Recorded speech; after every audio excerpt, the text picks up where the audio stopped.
Josué capítulo 3, Josué capítulo 3, y quiero hablar de un montón de agua.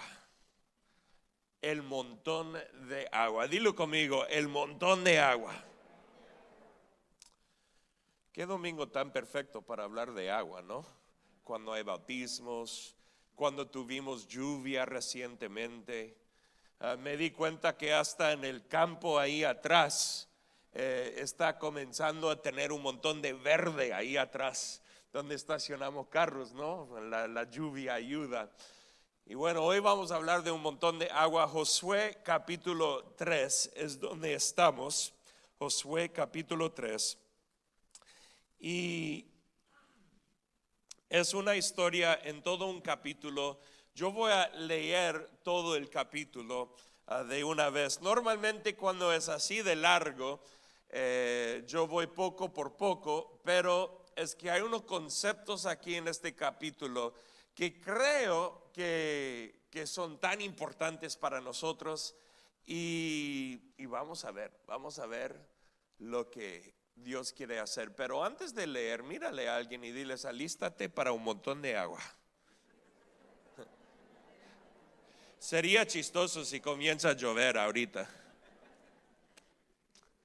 Yo recuerdo estando en un campamento de jóvenes una vez, y estuve muchas veces, pero uno de esos años en el verano, en julio, y estuvimos en el servicio cantando lluvia cae, y fíjate, ¿sabe qué pasó en julio? Comenzó a llover. Fue tan chistoso. Josué capítulo 3, comenzando en versículo 1, dice esto: temprano, a la mañana siguiente, Josué y todos los israelitas salieron de la arboleda de acacias y llegaron a la orilla del río Jordán, donde acamparon antes de cruzar. Llegaron a la orilla, dilo conmigo, la orilla.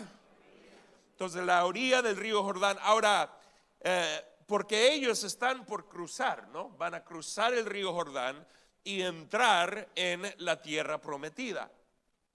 Y ellos están en la orilla, y ahí mismo en la orilla ellos van a acampar. Ahora, no es que ellos estaban en la orilla como tocando el agua, pero estaban ahí cerquita, ¿no? En esa área. Y dice en versículo 2, 3 días, dilo conmigo, 3 días.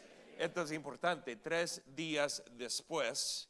¿Cuántos días estuvo Jesús en el sepulcro? Su cuerpo, 3 días. Resucitó en el tercer día. 3 días después, los jefes israelitas fueron por el campamento y dieron al pueblo las siguientes instrucciones: cuando vean a los sacerdotes levitas llevar el arca del pacto del Señor su Dios, dejen sus puestos y síganlos. Dado que ustedes nunca antes viajaron por este camino, ellos los guiarán. Quédense como a 1 kilómetro detrás de ellos. Mantengan una buena distancia entre ustedes y el arca. Asegúrense de no acercarse demasiado. Ahora, para que sepan una cosita, no es realmente parte de mi prédica, pero ¿por qué quedarse lejos del arca? Es muy interesante el concepto, porque realmente hubo una manera de tratar o lidiar con el arca, una manera muy específica. Y la gente, si llegaba cerca y tocaba el arca, se morían, porque ellos eran personas, pues pecadores. Gracias a Dios por su sacrificio, nosotros hemos sido sanados, salvados, santificados, y por eso tenemos la presencia de Dios, que el arca representa la presencia de Dios, y su presencia mora en nosotros y no estamos muertos. Amén. Pero hubo un respeto muy grande para ese arca. Entonces entonces Josué le dijo al pueblo: purifíquense, porque mañana el Señor hará grandes maravillas entre ustedes. Por la mañana, Josué les dijo a los sacerdotes: levanten el arca del pacto y guíen al pueblo hasta el otro lado del río. Así que ellos se pusieron en marcha y fueron delante del pueblo. El Señor le dijo a Josué: a partir de hoy empezaré a convertirte en un gran líder a los ojos de todos los israelitas. Sabrán que yo estoy contigo tal como estuve con Moisés. Dales la siguiente orden a los sacerdotes que llevan el arca del pacto. Cuando lleguen a la orilla del río Jordán, den unos cuantos pasos dentro del río y deténganse ahí. Entonces Josué les dijo a los israelitas: vengan y escuchen lo que dice el Señor su Dios. Hoy sabrán que el Dios viviente está entre ustedes. Sin lugar a dudas, Él expulsará a los cananeos, a los hititas, a los heveos, a los fereceos, a los gergeseos, a los amorreos y a los jebuseos delante de ustedes. ¿Y cuánto creen eso para sus vidas también? Que todo enemigo de nuestras vidas será echado fuera en el nombre de Jesús. Los sacerdotes llevarán, versículo 11, sí. Miren, el arca del pacto que pertenece al Señor de toda la tierra los guiará. Dilo conmigo: los guiará. Es muy interesante. No es que los sacerdotes los guiarán, sino el arca del pacto los guiará. Los sacerdotes están cargando el arca, pero es la misma presencia de Dios que los está guiando al cruzar el río Jordán. Elijan ahora a 12 hombres de las tribus de Israel, uno de cada tribu. Los sacerdotes llevarán el arca del Señor, el Señor de toda la tierra. En cuanto sus pies toquen el agua, la corriente de agua se detendrá río arriba, y el río se levantará como un, ¿qué dice ahí?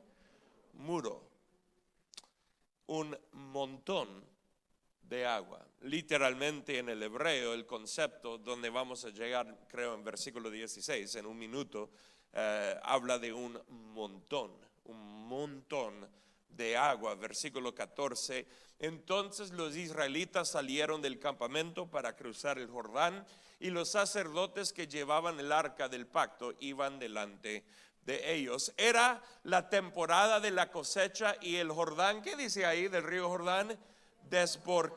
Desbordaba su cauce. Muy interesante.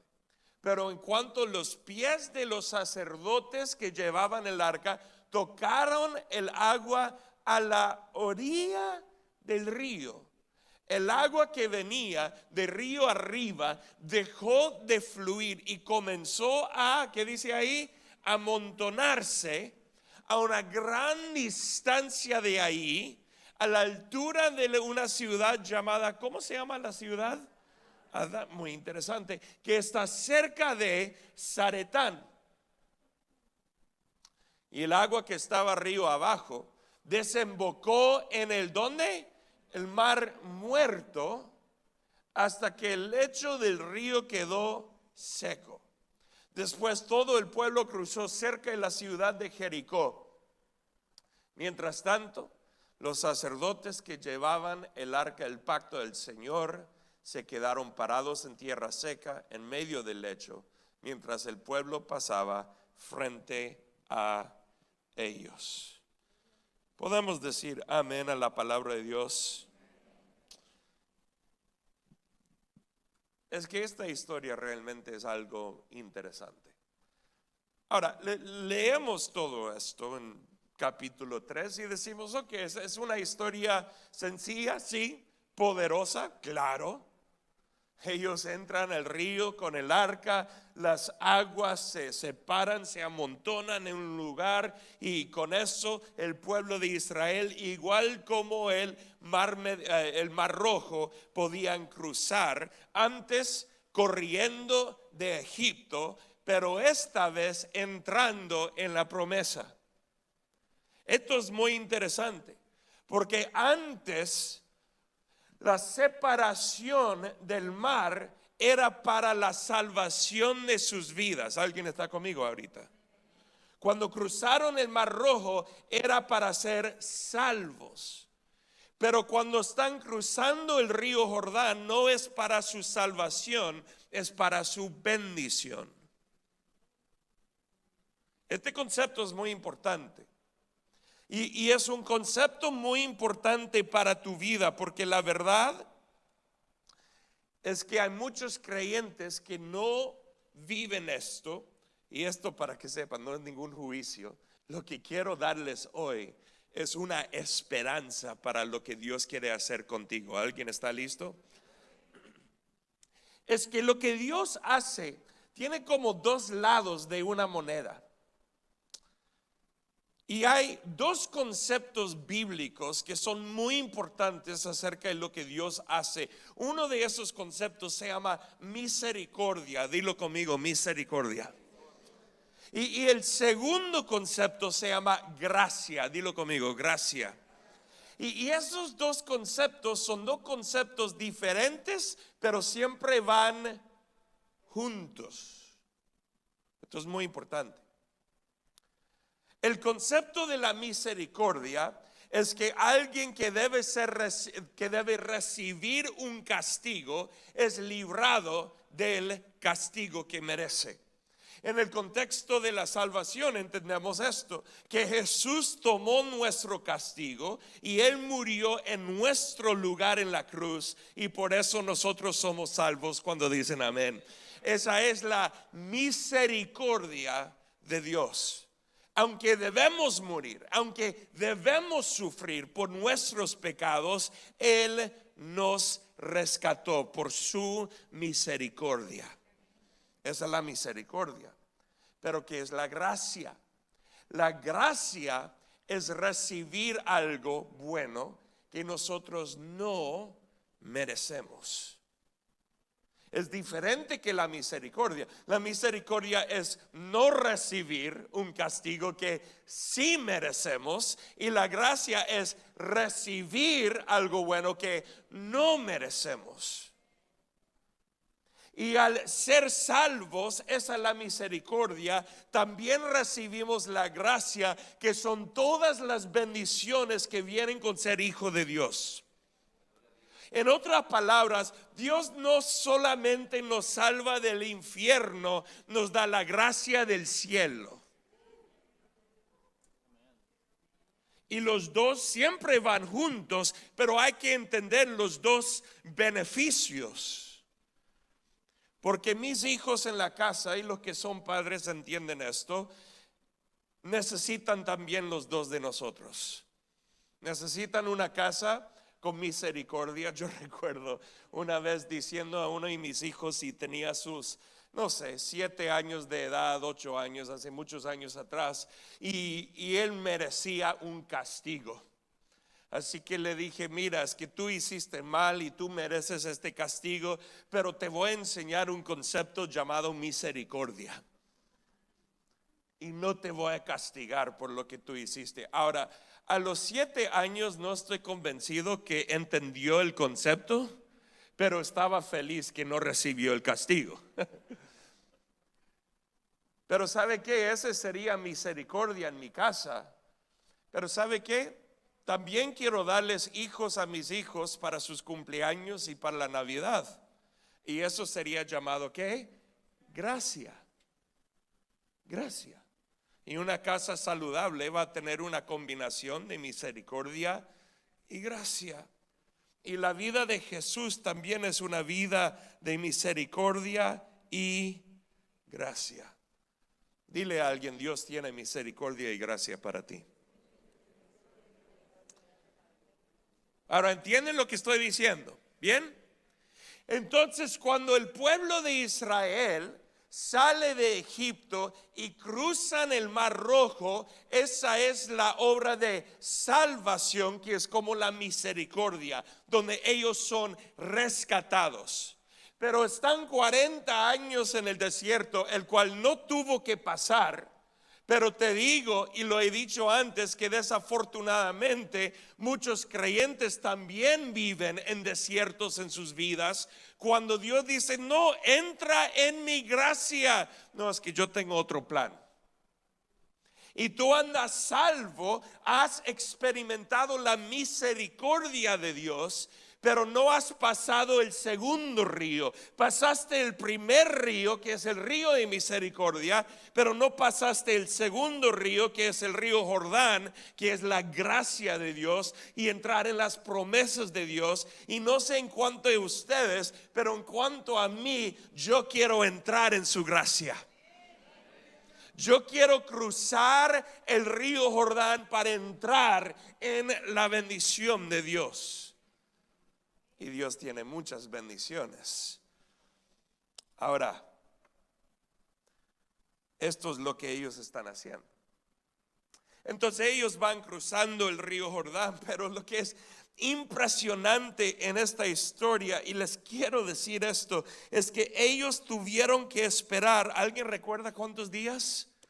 3 días. Quiero que piensen un momento conmigo, porque el río estaba desbordando. ¿Se acuerdan de eso? Porque era el tiempo del año cuando hubo tanta lluvia, o mejor dicho, las montañas del invierno que tenían nieve ya estaba derritiendo, y por eso el río Jordán estaba desbordando en esos momentos. Y esto es muy importante, porque ellos estaban enfrente de un río desbordando que tenían que cruzar para entrar en la promesa de Dios. Y les hago esta pregunta: ¿por qué Dios no solo los envió en otra temporada del año? ¿Y por qué tuvieron que esperar 3 días mirando este río desbordando, pensando, es que es imposible? Es imposible cruzar esto. Y el segundo día, no, es más imposible hoy. Y el tercer día es que no, es que esto no se puede. ¿Por qué es? ¿Por qué es que Dios a veces permite cosas malas pasar? ¿Por qué es que Dios a veces nos pone en posiciones donde tenemos que esperar mientras parece que no hay esperanza? ¿Por qué es que Dios permite estas cosas en nuestras vidas? Porque hubiera sido más fácil en otra temporada del año. Yo les puedo decir esto, porque yo he sido bautizado una vez en el río Jordán, y también he bautizado a otros otro tiempo en el río Jordán, y les puedo decir que hay lugares en el río Jordán que solamente son 10 pies de ancho y fácil de cruzar.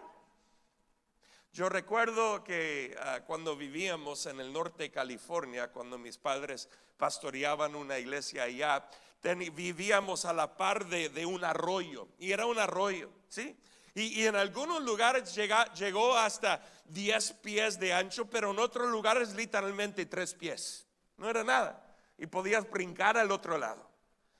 Pero recuerdo que de vez en cuando, unos años, tuvimos una lluvia tan fuerte que ese arroyo pequeño llegó a tener 40 pies de ancho, con el agua fluyendo súper rápido, imposible de cruzar. Y uno diría, ok, Dios, ¿por qué no esperabas para otra temporada cuando solamente era 10 pies de ancho y el agua no estaba moviendo para ellos cruzar? Y quizás podamos pensar en un montón de razones, pero yo creo que sencillamente Dios a veces nos tiene que mostrar quién Él es. Y es tan fácil olvidar de quién es Dios y lo que Él hace, que Él a veces nos pone en circunstancias donde tenemos que esperar en el dolor, esperar en el desborde, mientras andamos esperando. Y humanamente pensaríamos, pues no hay salida, no hay manera. Y Dios dice, no, solo mira. Solo mira. Queridos, cuando llegamos al cielo, no vamos a tener que mirar los milagros que hay que hacer aquí en esta tierra. ¿Habrá milagros de cierta manera en el cielo? Oh, me imagino que sí. Pero no milagro de sanidad porque alguien está enfermo, porque ya todos allá van a ser sanos, amén. No milagros de provisión, porque no va a haber escasez en el cielo. Pero mientras vivimos aquí en la tierra, es tan fácil olvidar del poder de Dios. Vivimos nuestras vidas diarias, hacemos las cosas que hacemos y estamos corriendo de un deporte a otro deporte de los hijos, o estamos trabajando en este trabajo y después vamos al otro trabajo, y la vida llega a ser una vida tan práctica y tan normal que olvidamos de que Dios es un Dios vivo. Un Dios que murió en la cruz y resucitó el tercer día, venciendo la muerte una vez en ese momento por toda la eternidad. Y hay momentos en nuestras vidas cuando olvidamos del poder de Dios, cuando olvidamos de cuán grande es Dios. Y Dios dice: tú vas a esperar 3 días mirando este desborde, mirando esta situación imposible, pero verás lo que yo hago con 3 días. Y el mismo Dios, amén, ¿alguien está conmigo? El mismo Dios que resucitó de la muerte después de 3 días, también se mostrará fiel en tu vida cuando tú estás enfrentando situaciones imposibles. Así que cuando llega la próxima vez de esa situación imposible, mira la situación y dile a la situación: ¿dónde está mi Dios? ¿Quién va a entrar y quién va a responder a este desborde donde no puedo cruzar? Pero yo creo en ti y creo en tus promesas.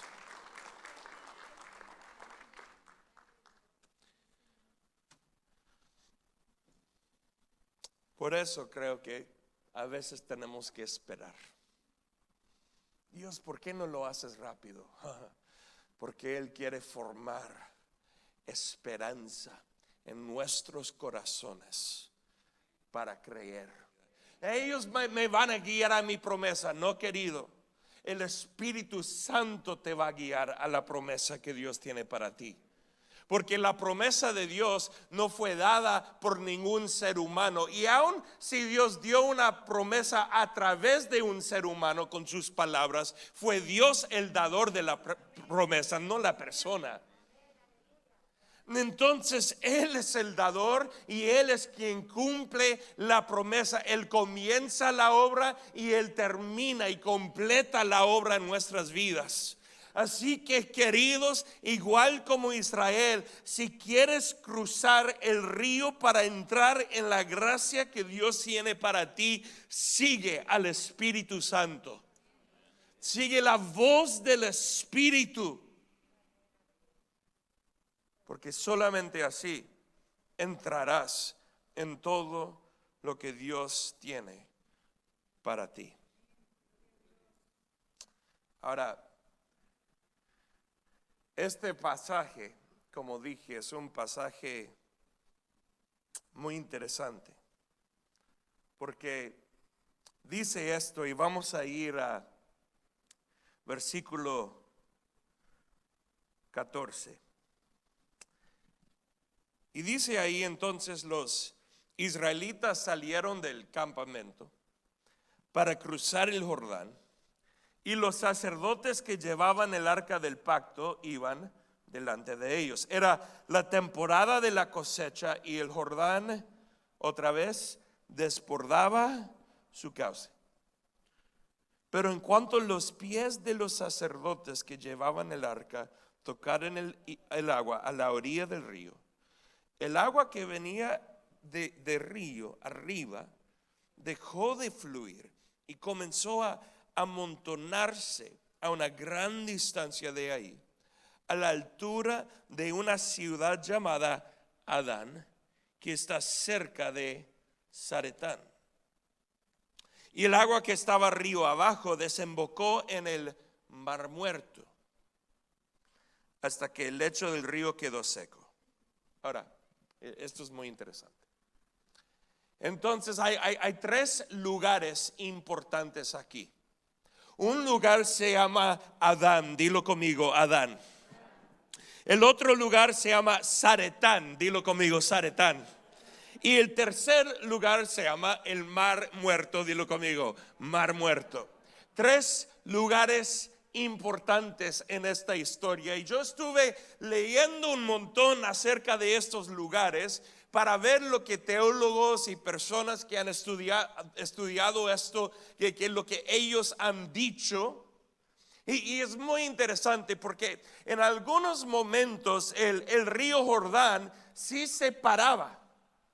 Cuando algo se cayó en el río y bloqueaba el río, y por eso el agua comenzó a amontonarse. Hay historias acerca de eso pasar.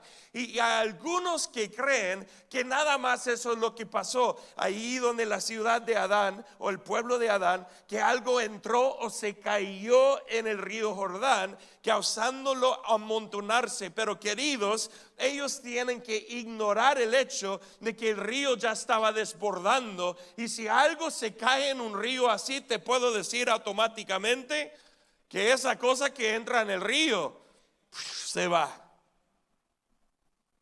No puedes amontonar el agua cuando hay un tiempo de desborde en el río. Es imposible. Puedes amontonar el agua cuando no hay desborde, cuando es solamente unos 8 pies o 10 pies de ancho. Claro que sí lo puedes hacer, pero no cuando hay un desborde. Entonces hay un montón de diferentes perspectivas. Y lo que es tan interesante acerca de esto otra vez son los tres lugares. Ahora, la palabra Jordán, el nombre Jordán, significa descender. Dilo conmigo, descender. Y es muy interesante, descender ¿hacia dónde? Pues hacia donde terminaba el río Jordán, el Mar Muerto. Descender hacia la muerte. Por eso algunos llamaban el río Jordán el río de muerte. Era un nombre que tenían para el río, porque el río terminaba en muerte. El Mar Muerto, tan salado que nada puede vivir dentro de ese mar. No hay peces, no hay nada vivo ahí. Yo he ido ahí, algunos han ido ahí, y yo he podido flotar y nadar ahí. Lo disfruté mucho, pero nada vive. Nada vive. Es el lago más seguro en todo el mundo. Nada te va a picar, te va a comer, nada te va a agarrar. Completamente muerto. Pero el río Jordán es el río de muerte porque lleva hacia el Mar Muerto. Ahora, ¿están conmigo? Siguen conmigo aquí. Ahora, si el río está desbordando, seguramente si alguien se cae en el río, ¿dónde va a terminar? En el Mar Muerto. Porque con un río desbordando y moviendo muy rápido, es que no hay manera de salvarse y terminas en el Mar Muerto. Ahora, no estoy hablando aquí físicamente, porque alguien que termina en el Mar Muerto ya puede posiblemente salir de eso y seguir viviendo, pero el concepto es más espiritual que físico. Así que si alguien entra en el tiempo de desborde de este río, termina, es llevado por el río de muerte a su fin, que es el Mar Muerto. Y en este mundo hay un desborde de muerte por todos lados. Hay desborde de muerte, desborde de cosas que nos pueden llevar hacia la muerte. Puede ser algo como drogas, puede ser algo como pecados sexuales, puede ser el mismo orgullo o egoísmo de una persona. Hay 1000 diferentes cosas que nos pueden llevar a la muerte. ¿Alguien entiende lo que estoy diciendo? Pero hay un Dios que hace algo que ningún ser humano es capaz de hacer. Otra vez hay 3 lugares. Adán. La segunda ciudad que se llama ¿qué? Zaretán. Y el Mar Muerto. Entonces, ¿qué ocurre aquí? ¿Qué pasa aquí? ¿Qué es lo que sucedió? Cuando ellos entran con el arca, con unos pies, de repente dice que hay un montón de agua. ¿Sabe qué? Yo nunca he visto un montón de agua. Ahora, la palabra montón aquí no es simplemente decir mucho. No, es otra palabra. No es una descripción, es algo que existe. Un montón es una cantidad grande que se pone muy alto, un poco como una pared de algo. Tú has tenido, después de limpiar o mover todas las hojas de los árboles en tu casa, y al final terminas con lo que se llama un montón de hojas. Ese es un montón. Yo antes, la verdad que no sabía esto. Yo siempre pensaba que montón solamente significaba mucho. Pero el río Jordán ya tenía mucha agua, claro, era un desborde. Pero cuando dice que estaba amontonado, significa, claro, que estaba todo en un solo lugar. Un montón puesto junto. Ahora, yo nunca he visto un montón de agua así. Una pared de, bueno, en el mar, en la playa, pues ok, sí, las olas, de cierta manera. Pero como descríbelo aquí en este lugar, no, pues nunca lo he visto.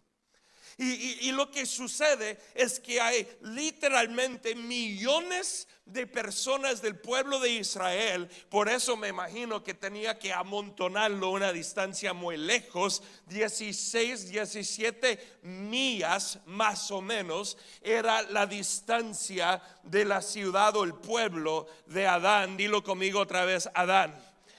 Y dice ahí que el agua fue amontonado en Adán.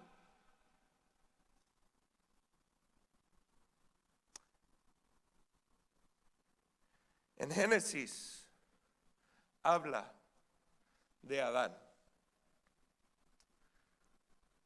En el Nuevo Testamento habla de cómo Jesús fue como el segundo Adán, el que tomó el lugar, redimió lo que el primer Adán había hecho cuando él pecó junto con Eva. Pero fuera de esos dos ejemplos, el nombre Adán no es mencionado en ningún otro lugar en el Antiguo Testamento, sino aquí en Josué capítulo 3.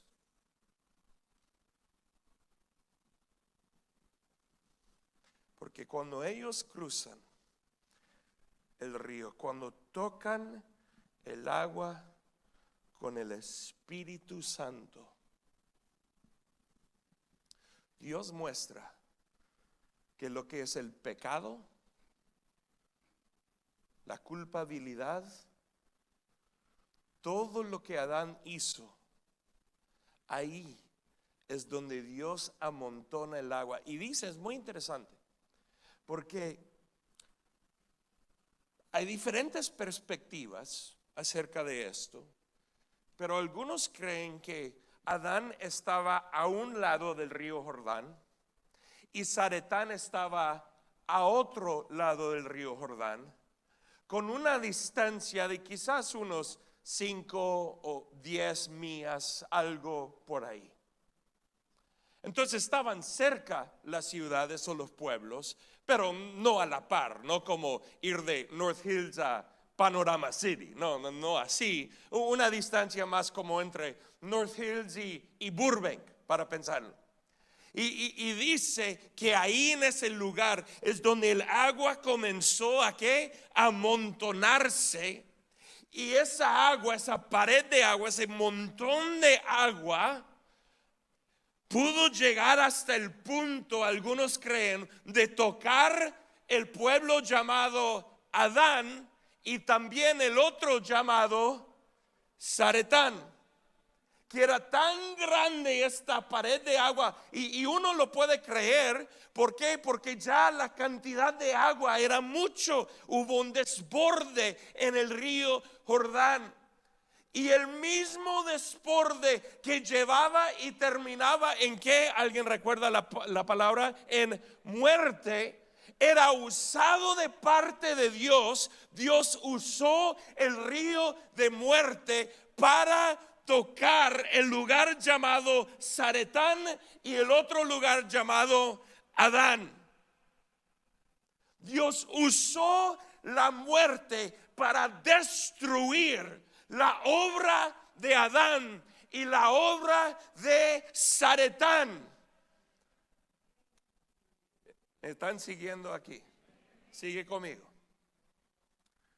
Y claro, algunos ya entienden más o menos el concepto que estoy diciendo, que era la misma muerte de Jesús. Él entró en el río de muerte. Su sangre fue derramada. Y eso se amontonó en el mundo espiritual, tocando el primer pecado de Adán y todos los pecados después. Pero no solo, esto es aquí donde la historia es muy interesante, porque uno pensaría, ok, tocó a Adán, yo entiendo el concepto que está tratando de comunicar, pero ¿qué tiene que ver Zaretán? Esto es interesante. Porque dije, ¿cuántos lugares hay? 3 lugares. Hay Adán, hay Zaretán y hay el Mar Muerto. Y dice que el agua amontonó donde Adán, cerca Zaretán.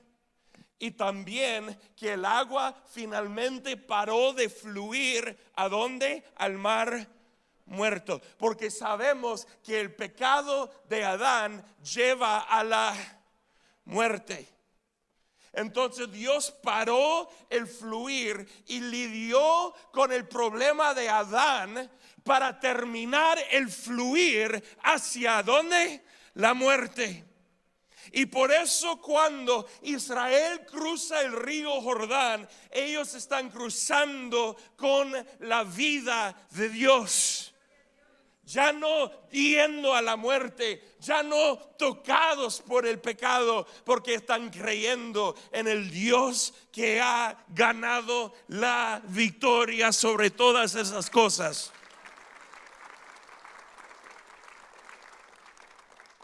Pero no he terminado y tengo que terminar.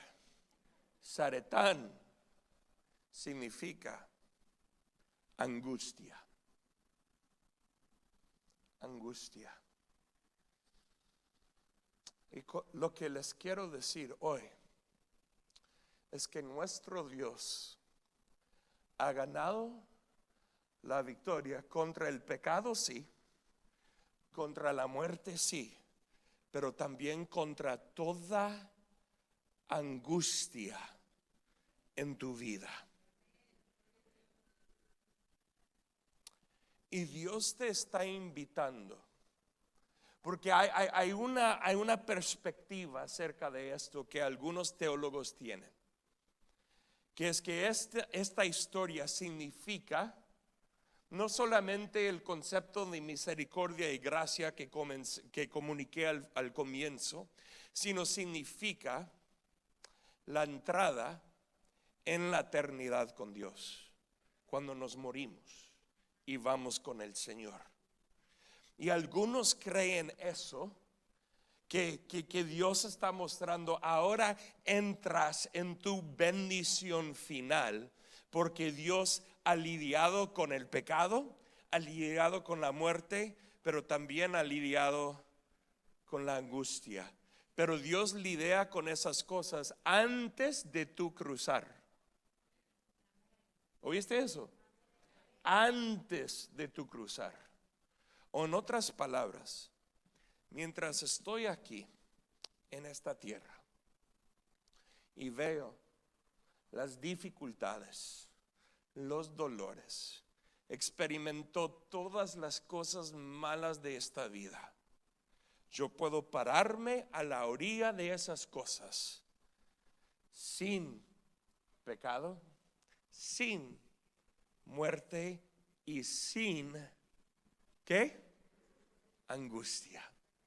Y decir: Dios, hoy descanso en ti. ¿Cómo sería tu vida? Yo sé que ya eres creyente, muchos, casi todos son creyentes y entienden el concepto del pecado y la muerte, pero ¿estás viviendo una vida en este momento libre también de la angustia? Cuando tú miras las dificultades y los problemas de la vida, Dios amontonó su agua para lidiar con pecado, pero también para lidiar con angustia, para que tú puedas vivir aquí en esta tierra tranquilo, enfrente de cualquier dificultad. Estoy bien. No, pero no entiendes, es que esto está mal. Eso está mal, pero yo estoy bien. No, pero pastor, no entiendes que mi esposo está mal. Pues el esposo está mal, pero tú estás bien. No, pero pastor, no entiendes, mi esposa, no, ella es horrible, pero quizás sí, pero tú estás bien. Pero pastor, no entiendes, es que hay escasez y no tengo suficiente. No tienes suficiente terrenalmente, pero en el Señor tú estás bien, porque Dios lidia con cada y toda angustia en nuestras vidas. Cuando dicen amén a eso, damos ese aplauso.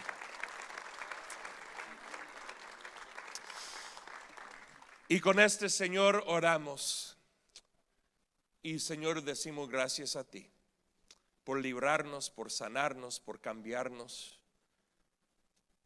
Y muy rápido tengo dos preguntas. Primero, si tú hoy aquí, con dos ojos cerrados, reconoces que tú necesitas de este Dios que elimina el pecado y la muerte y la angustia, que tú tienes que entregar tu vida a Él, que tú quizás tienes que regresar, volver a los caminos de Cristo porque has estado apartado. Si eso eres tú, puedes levantar una mano muy rápido. Quiero declarar contigo que tú estás recibiendo. Amén. Amén. Gracias por estas manos. Amén. Que están recibiendo lo que Dios tiene para ustedes. Que hoy sea su día de recibir la vida de Cristo, la libertad de Cristo y todo lo que Él les quiere entregar. Él es vida y Él tiene vida para ti en el nombre de Jesús. Y todos decimos amén. Pero una segunda petición, pregunta para ustedes. Si tú hoy, con ojos abiertos, reconoces que tú has dejado a la angustia dominar tu corazón y hoy dices: yo necesito que el Señor de paz amontone esa agua y la convierta en algo poderoso para lidiar con mis angustias. Si eso eres tú, levanta una mano. Quiero orar por ti.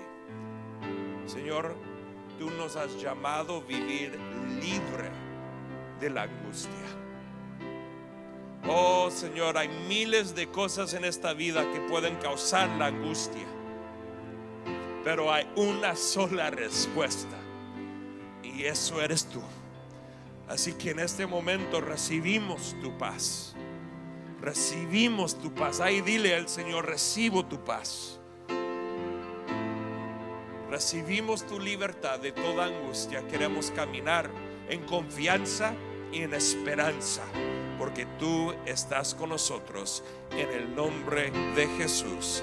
Amén y amén. ¿Por qué no damos un aplauso al Señor?